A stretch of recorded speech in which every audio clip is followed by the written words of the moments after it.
El hombre del paradero. Hace un par de años, el 31 de octubre, salí tarde del trabajo. Debido a la hora, ya no había transporte para mi casa, por lo que caminé a una base de taxis que se encuentra afuera del Hospital de Pediatría de Avenida Imán, en el sur de la Ciudad de México. Al llegar a la base, había un chico aproximadamente de 20 años, sentado, al parecer esperando un taxi. El detalle de este chico es que estaba recargado en su mochila, la cual estaba llena de vómito. Me dio muchísimo asco, así que me alejé un poco de la base. Habían pasado como 20 minutos cuando llegó otra chica y al ver al muchacho que estaba en la base, se acercó a donde yo estaba. Después de un rato, llegó por fin un taxi. El muchacho se levantó y caminó hacia el taxi, extendiendo la mano para abrir la puerta. Cuando pasó junto a mí, sentí que su mochila tocó mi gabardina. Justo en ese momento sentí un escalofrío terrible. Miré mi gabardina para ver si no se me había ensuciado. Al ver que no, levanté la vista y él ya no estaba. Desapareció justo entre la chica que también esperaba taxi, el taxi y yo. Giré a todos lados para ver en dónde estaba, pero no encontré nada. La otra chica empezó a llorar del miedo, por lo que le sugerí compartir taxi. El taxista molesto preguntó si íbamos a subir o no. Al preguntarle, él no vio a ningún chico. La llamada. Hace algunos años, no recuerdo si 5 o 6, estábamos en casa con los niños, a punto de salir a llevarlos a pedir dulces. Subimos todos al carro y dando vuelta en la esquina, entra una llamada en el celular de mi esposo y decía llamada entrante desde la casa. Nosotros nos miramos uno al otro, ya que la casa se había quedado completamente sola. Nadie se había quedado ahí, no teníamos ni 5 minutos que habíamos salido de ella. Total que contesto y se escuchaban murmullos. Nada claro, como si alguien estuviera respirando en el teléfono y ruidos extraños. Obviamente nos dio miedo y no regresamos a ver qué pasaba. Seguimos con nuestro plan y cuando regresamos todo estaba completamente normal. Nunca supimos qué fue lo que pasó, pero sí recibimos esa llamada. Fue súper extraño y ocurrió un 31 de octubre exactamente. El parque.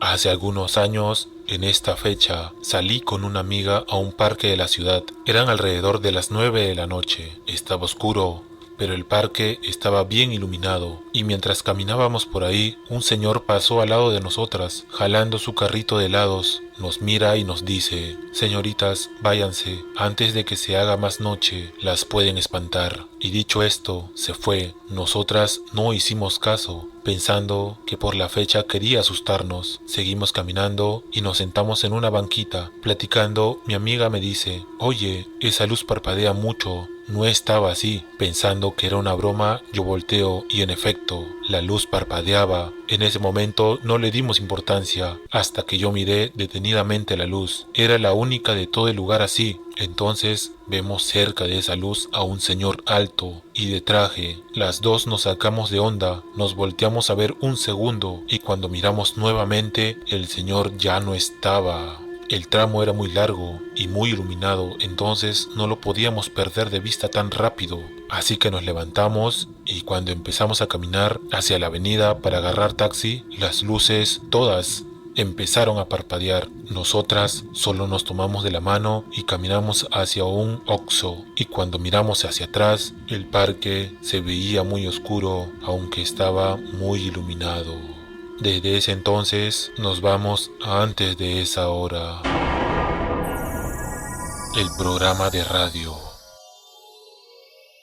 Una vez estaba con mi mamá, que en paz descanse, escuchando el programa especial de Día de los Muertos de La Mano Peluda. Yo tenía alrededor de unos 7 años, amaba pasar el tiempo con ella y sobre todo escuchar historias de terror. Eran aproximadamente las 10 de la noche.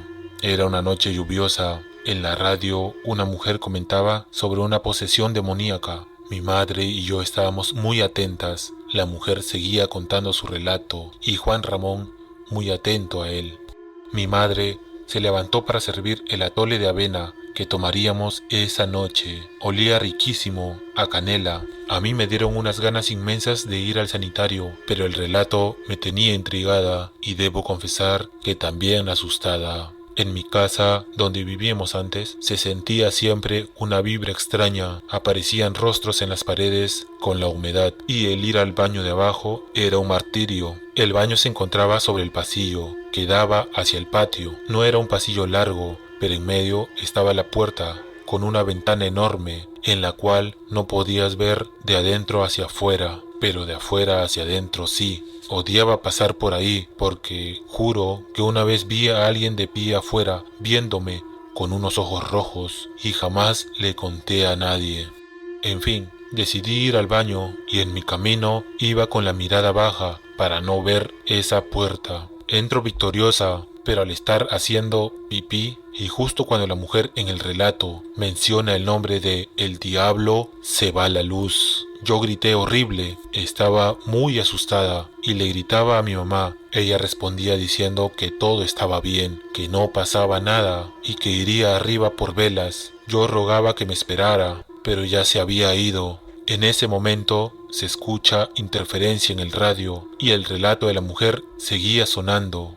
Mi madre bajó con las velas ya encendidas y yo salí del sanitario. Me secó las lágrimas y me dijo que todo estaba bien. Nos sentamos en la sala, bebimos nuestro atole y seguimos escuchando las historias hasta que regresó la luz, 5 minutos después. Lo que siempre me dio curiosidad y que en su momento no le dimos la atención que debía es por qué el radio seguía sonando, a pesar de que se había ido la luz.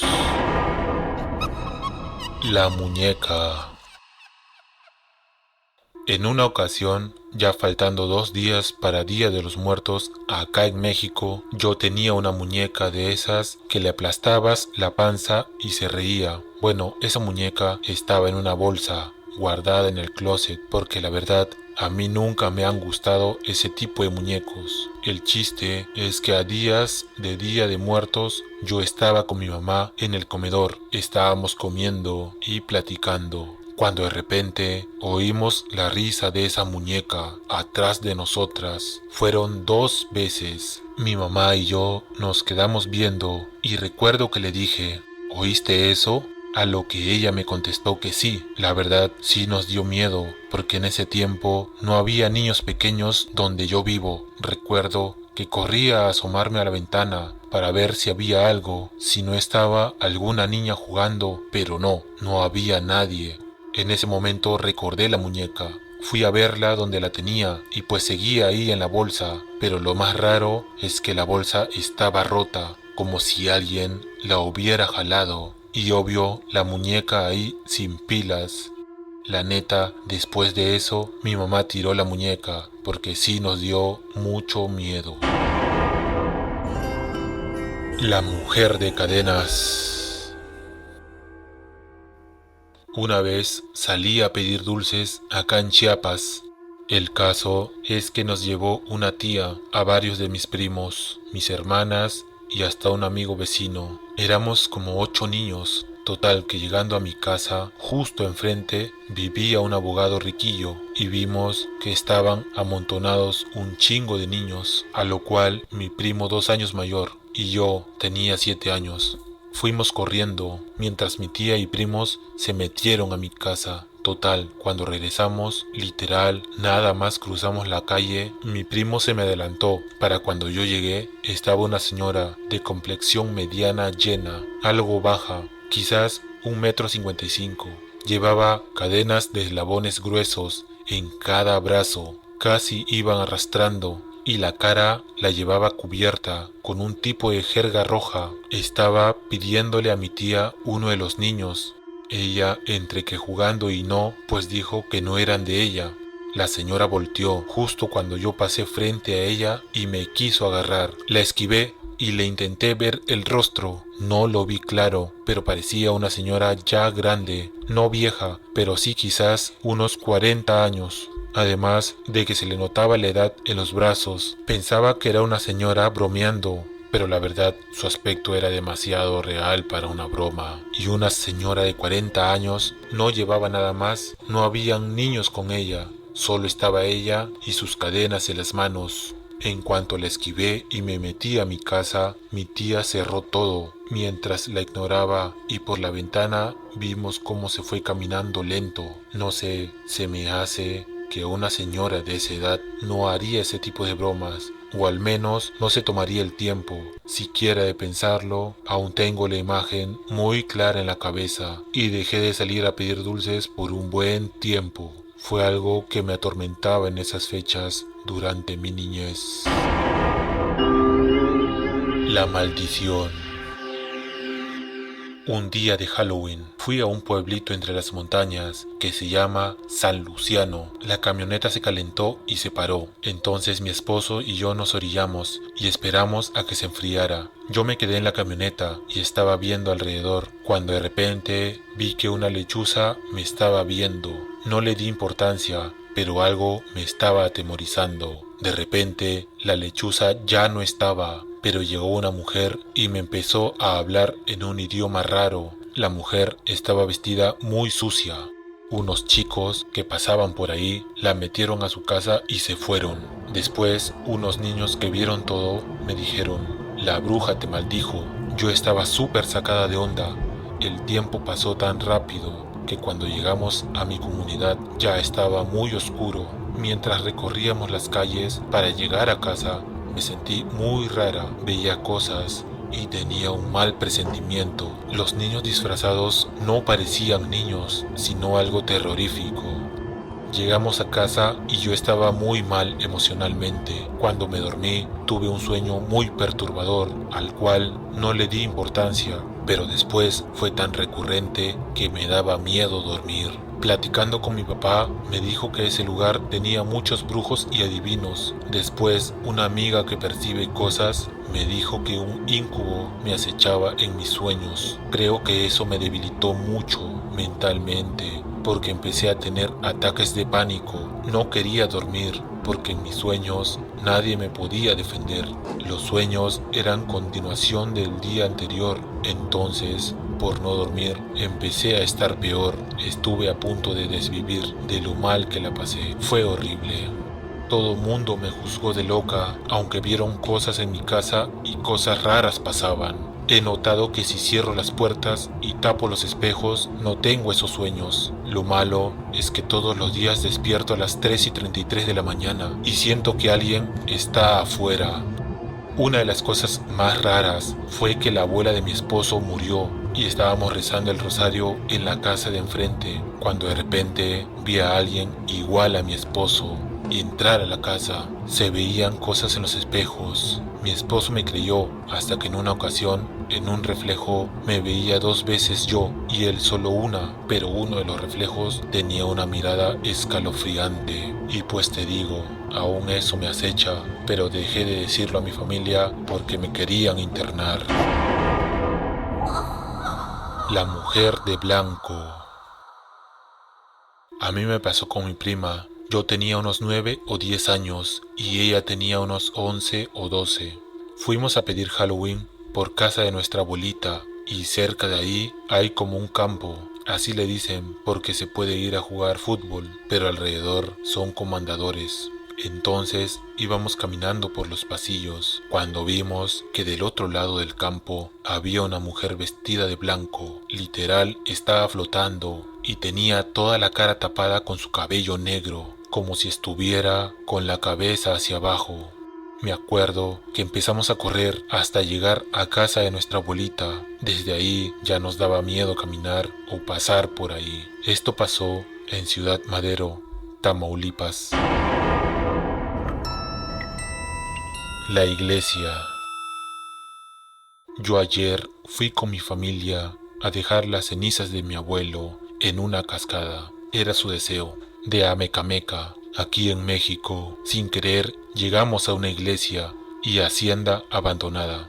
Ex hacienda e iglesia de Tomacoco resultaron ser, aunque no lo sabíamos en el momento, Al adentrarnos por detrás de la hacienda, a pie, mi tío escuchó voces y cuando mi primo y yo lo alcanzamos, escuchamos lamentos. Unos pasos adelante, llegamos enfrente de una casa de mal aspecto, con un letrero de prohibido el paso y una calavera. Nos regresamos de inmediato. La iglesia tenía un pentagrama grande hecho enfrente y uno pequeño al costado. Dentro estaba llena de humedad, además de un pentagrama pequeño en la pared. Ya de regreso a mi casa, investigué y resulta que ahí hacen rituales satánicos y si hay presencia de cosas raras en la iglesia y sus túneles. ¿A dónde fuimos a parar? Tragedia en Corea. Esta trágica historia no involucra a una, ni a dos, ni a tres personas, sino a cerca de 100.000 jóvenes que apenas estaban empezando a vivir, de los cuales, lamentablemente, más de 150 de ellos perdieron la vida.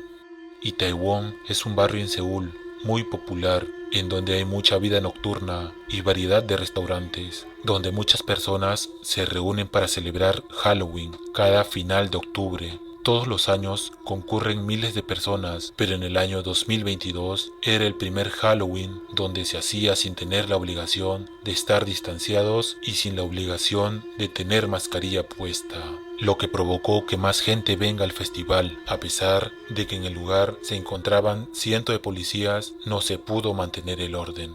Alrededor de las 10:20 de la noche del 29 de octubre ocurrió la tragedia. Por alguna razón, de la cual no se está completamente confirmada, desde la parte alta, la multitud empezó a empujar a quienes estaban más abajo en un callejón de unos 4 a 5 metros de ancho que queda al lado del Hotel Hamilton y cerca de la estación Itaewon. Esta zona tiene muchas calles empinadas y el callejón en donde ocurrió esta estampida también era así, lo que hizo que la caída se hiciera colectiva y provoque un desmoronamiento en cadena como un dominó.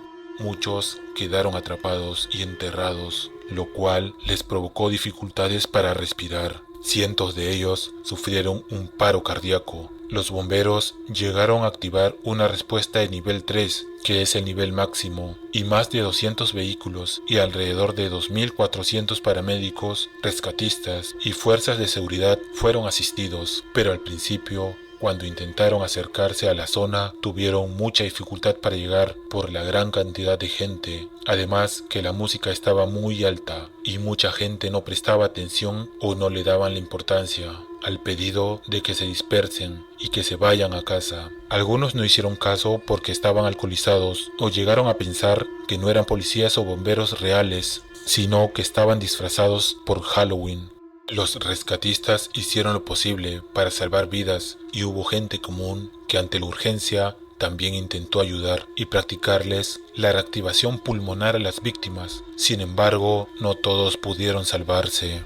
Imagina por un momento estar en el lugar de cualquiera de estos jóvenes, estar atrapado entre una multitud tan grande, sin poder moverte, sin poder respirar, con bulla y desesperación en todo tu alrededor y sin ninguna salida. Sin duda, es una de las peores sensaciones que se pueden sentir y sin duda esta es una de las historias más aterradoras, más trágicas y más lamentables de los últimos tiempos ocurridas en Halloween. Si el video te gustó, me ayudaría muchísimo tu like y si tienes alguna historia o anécdota ocurrida en Halloween, puedes hacérnoslo saber en los comentarios.